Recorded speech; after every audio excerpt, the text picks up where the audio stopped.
Hi friends, welcome back to our channel. In today's video, we are going to learn a difference between borrow and lend.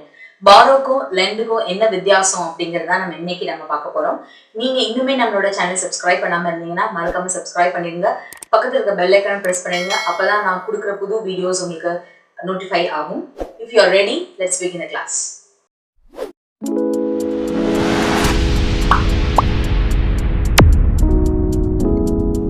இன்னைக்கு நம்ம பார்க்க போறது is about borrow and lend. இந்த ரெண்டுக்கான வித்தியாசம் என்னது, ஒரு சென்டென்ஸ்ல எப்படி யூஸ் பண்ண போறோம் அப்படின்னு தான் பார்க்க போறோம்.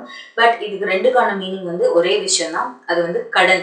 ஆனா அந்த கடன் எப்படி வாங்க போறோம், எவ்வளோ டைம்ல வாங்க போறோம் அப்படிங்கறதா இன்னைக்கு நம்ம பார்க்க போறோம். அதுல நம்ம ஃபர்ஸ்ட் பார்க்க போறது is about borrow. பார்க்கலாம்.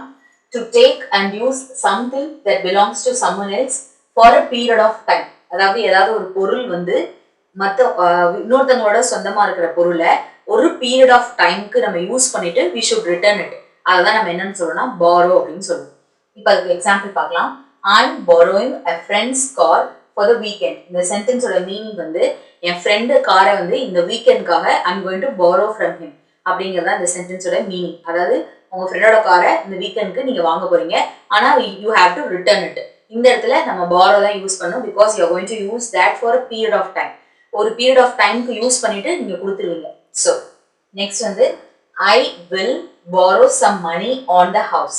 இந்த சென்டென்ஸோட மீனிங் என்னன்னா, நம்மளோட ப்ராப்பர்ட்டி ஆர்எல்ஸ் நம்ம வீட்டுக்கு மேல அடமானம் வாங்குவோம்ல, ஒரு லோனோ அல்லது வேற யார்கிட்டயோ வட்டிக்கு பணம் வாங்குறது, இந்த மாதிரி நம்ம வாங்குறதுக்கு தான் borrow யூஸ் பண்ணுவோம்.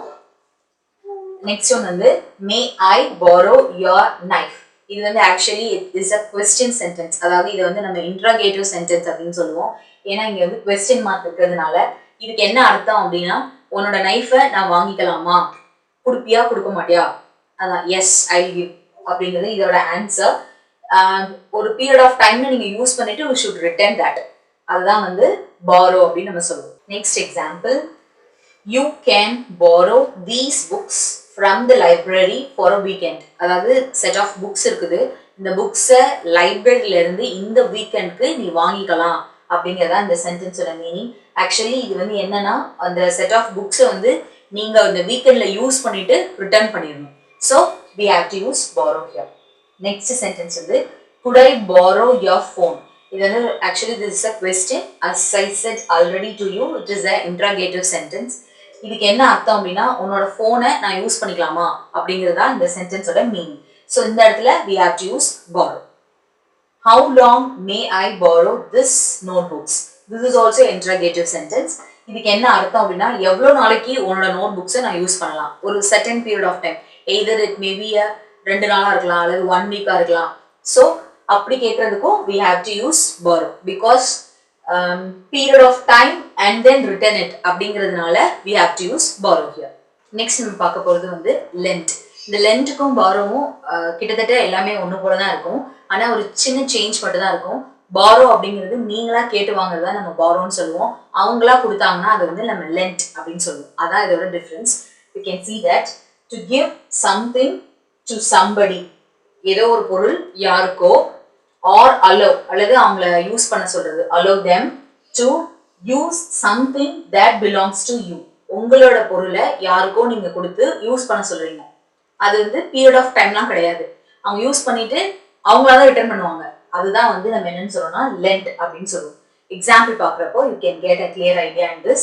My friend lend me his smartphone, which means என்னோட ஃப்ரெண்ட் அவனோட ஸ்மார்ட் போனை நீ யூஸ் பண்ணிக்கோ அப்படின்னு சொல்லி கொடுத்துருக்கான் அப்படிங்கிறதா அந்த சென்டென்ஸோட மீனிங். இங்கே நம்ம lend யூஸ் பண்ணிக்கோ. ஆக்சுவலி இந்த சென்டென்ஸோட மீனிங் நான் சொல்லிட்டேன். இந்த போனை உங்க ஃப்ரெண்ட் உங்ககிட்ட கொடுத்துருக்காரு, but you can return it when you are interested to give. நீங்க எப்போ கொடுக்கணும்னு நினைக்கிறீங்களோ அப்பதான் நீங்க கொடுப்பீங்க. அதுதான் lend. ஆக்சுவலா இந்த லெண்டுக்கு டியும் யூஸ் பண்ணிக்கலாம், டியும் நம்ம யூஸ் பண்ணலாம். Next example I have lent my bicycle to Kumar.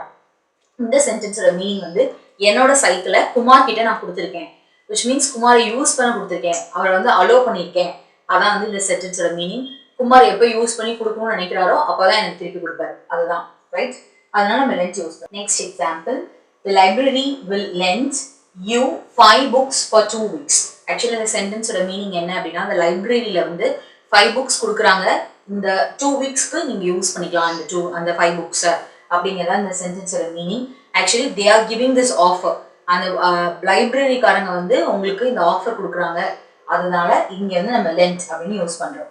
Next sentence வந்து I will lend my coat to him. அது என்கிட்ட ஒரு கோட் இருக்கு, அந்த கோட்டை வந்து உனக்கு நான் கொடுக்கலான்னு முடிவு பண்ணியிருக்கேன் அப்படிங்கிறதா இந்த சென்டென்ஸோட மீனிங். ஸோ இப்போ லென்ட்டை வந்து எப்படி யூஸ் பண்ணணும் அப்படிங்கிறது இதுல இருந்து உங்களுக்கு கிளியரா தெரிஞ்சிருக்கும். லென்ட் அப்படிங்கிறது ஒன்றும் இல்லை, நீங்களா கொடுக்கறது தான் லென்ட். இன்னைக்கு நம்ம பார்த்தது பாரோ அண்ட் லென்ட். இதுக்கு ரெண்டுக்கும் உள்ள வித்தியாசம் ரொம்ப சின்னதுதான். அது என்னன்னா, பாரோ அப்படிங்கிறது வந்து நீங்க அப்ரோச் பண்ணி கேட்கறத நம்ம பாரோன்னு சொல்லுவோம், அவங்களே அப்ரோச் பண்ணி உங்ககிட்ட கொடுத்தாங்கன்னா அது வந்து நம்ம லென்ட் அப்படின்னு சொல்லுவோம். ஸோ இன்னைக்கு நம்ம பார்த்த இந்த எக்ஸாம்பிள்ஸ் மூலமா பாரோ எங்க யூஸ் பண்ணணும், லென்ட் எங்க யூஸ் பண்ணணும் அப்படிங்கிறது உங்களுக்கு கண்டிப்பா ஒரு கிளியரான ஐடியா கிடைச்சிருக்கும். வேற ஒரு வீடியோ நம்ம எல்லாம் சந்திக்கலாம். Until then, it is bye from Sujithakarthikeyan.